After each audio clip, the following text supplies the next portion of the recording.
it. Here it is, 2024 Golf Supply Ashley updated what's in the bag, because there has been a ton of changes recently as well within the last couple of weeks. We're over at Thorndon Park at their beautiful range. I'm going to take you through from putter, wedges, irons, utility iron, 5-wood lofted down to a 4-wood, and my drivers of choice, along with the most ridiculous golf bag you will ever see in your living days on planet Earth. But before we get into all of that, let's start off with the putter of choice. So for me, I am currently gaming the Ping PLD 34 inches. This was custom fit over at UK Golf Academy.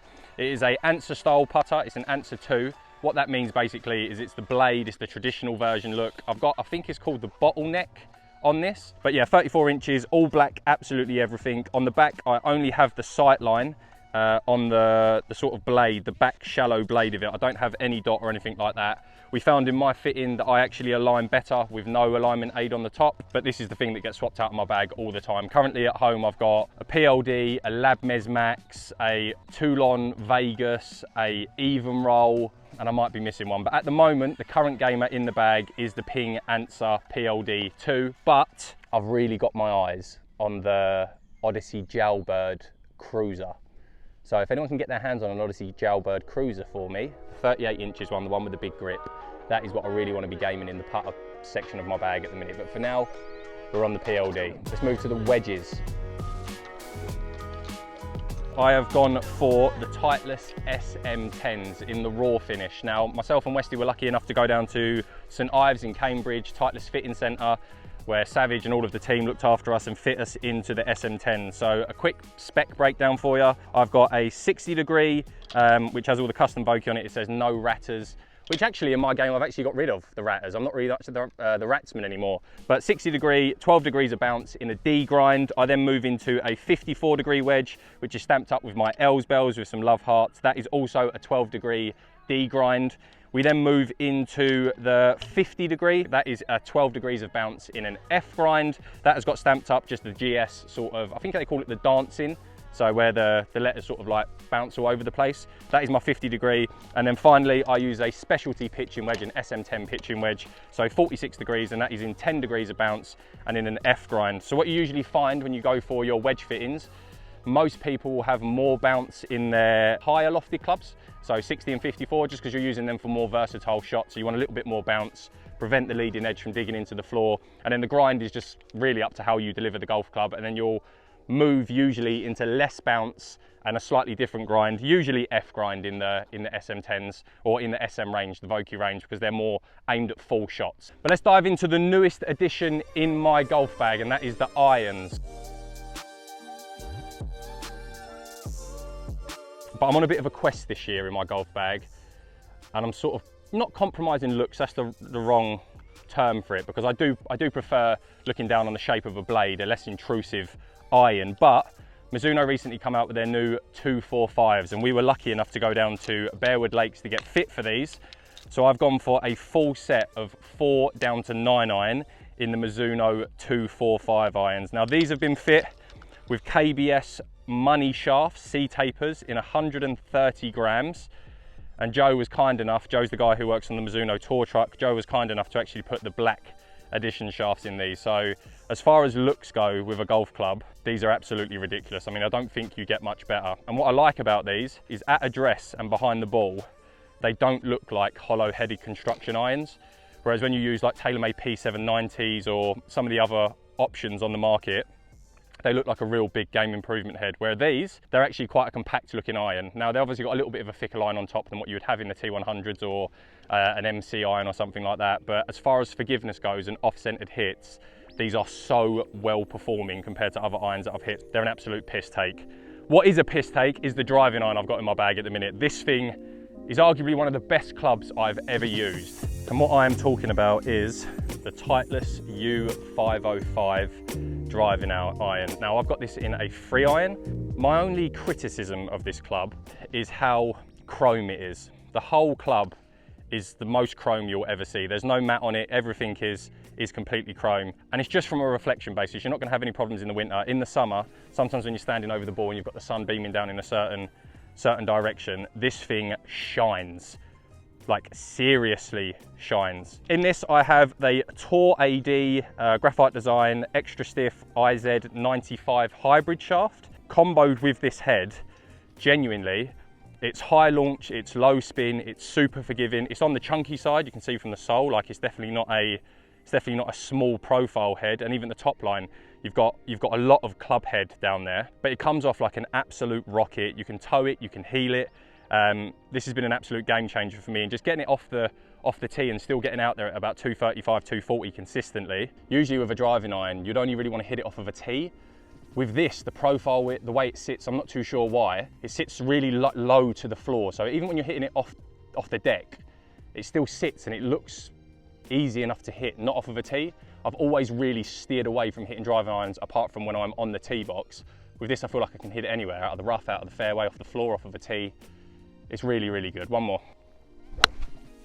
Oh, great golf club, really good. Then we move into something I've actually never had in my golf bag ever. And that is underneath the beautiful Royal Door Knock head cover. And I'll let you in on a little secret on this head cover. I went over to Royal Door Knock, played it with Manners. They had like a campaign shoot over there. I went into the pro shop and I really, really wanted like a tweed style, old school head cover. Went to the till, £145. Don't get me wrong, it's beautiful. It's the local Scottish tweed in the Door Knock area. The guy was like selling it to me behind the till, like, no, don't worry, like it's our local tweed and this and that. And so he knew it was like overpriced for what it was. I thought it was gonna be around about 70, 80 quid. I'd have been happy to pay for it.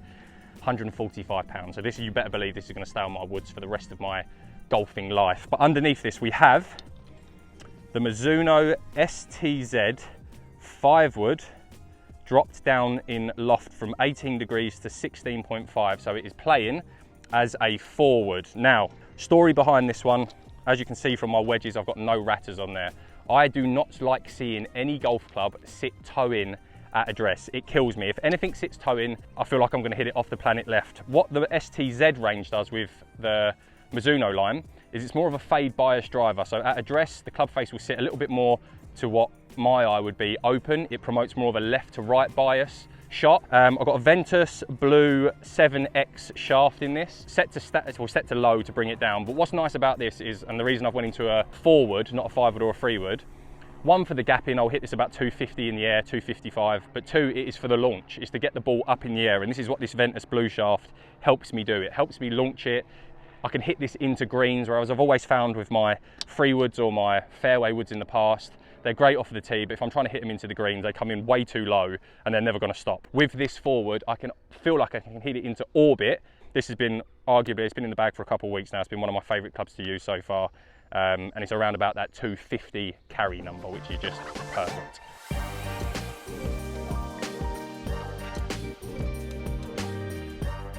Then we move into the top end of the bag, which I think a lot of people were interested in seeing. Now, as it currently stands at the moment, obviously if I go to play, I've got 15 clubs in my bag for this purpose, but if I go to play, there's always a decision to make on the driver side. Now, recently got fit for Mizuno STZ, same as the 4-wood, for the same reasons, more of a fade bias driver, less curvature on the golf ball, and if you've watched our Bearwood Lakes video, I hit the driver really well. How this sits at address suits me down to a T. Shaft-wise in this, we have the Ventus TR6X shaft. Beautiful looking shaft, two-tone red, Velocore version as well. So two-tone red at the top, black at the bottom.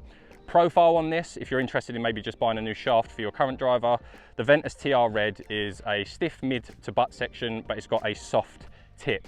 Don't be dirty. Basically to help with launch. So I've got this set at 10.5 degrees, standard, nothing changed on this. But in contention to this driver, underneath my beautiful Sunningdale head cover, and just for a comparison, Sunningdale, #2 golf course in the UK.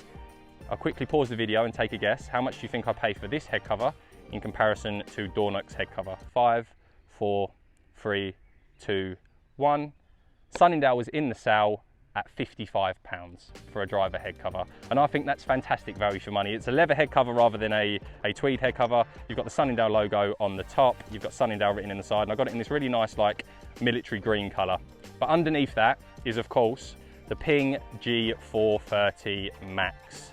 Now this is obviously fit with I think they're called Cali 60X Mitsubishi shaft, 10.5 degrees, set on standard. The weight track at the back, obviously more biased towards fade, just to keep that face a little bit open. I prefer the ease of hitting the ping, but I prefer how the head sits on the Mizuno. So I'm really up in the air at the moment with regards to what one's going to stay in the bag for the full season.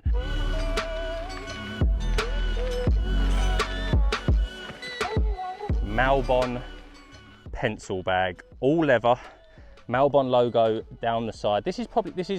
I've got some of them Adidas Bogey Boy bags, but this is probably my favourite golf bag I've ever seen, and I managed to get it, thankfully, from the guys over at Club 72. If you don't know who they are, they're like a boutique shop. They get a lot of stuff from the Japan market, Tokyo, all that sort of stuff, and bring it back to the UK, and they done me an absolute steal of a price on this. I won't tell you what, but it's all black leather, MALBON on the side, and then you have the infamous MALBON face on the back, which is like the long pocket down the side. Easily fits 14 clubs, even 15 clubs in the bag, along with my Scott's Sticks alignment stick, and come in nice and close, Jake. They actually burnt in at the top the GS logo onto the alignment stick, which I thought was absolutely dope. So shout out Scott's Sticks if you're interested in getting some custom alignment sticks, they do that. Bushnell Tour V6 shift. So this has the slope adjustment on it. Obviously you can't use it in tournaments, but it has the slope adjustment. This was gifted to me from Bushnell, so shout out to those guys. I wouldn't really use any other rangefinder other than Bushnell. And then finally, we have my nice Genesis Scottish Pro-Am competitor attendee.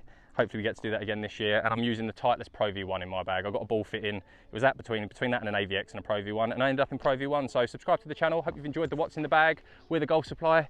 You're a bunch of legends. I'm gonna go play some golf now. I love you all. Come closer, JK. Come closer. Bye everyone. What's in the Bag 2024, it's all there. See you later.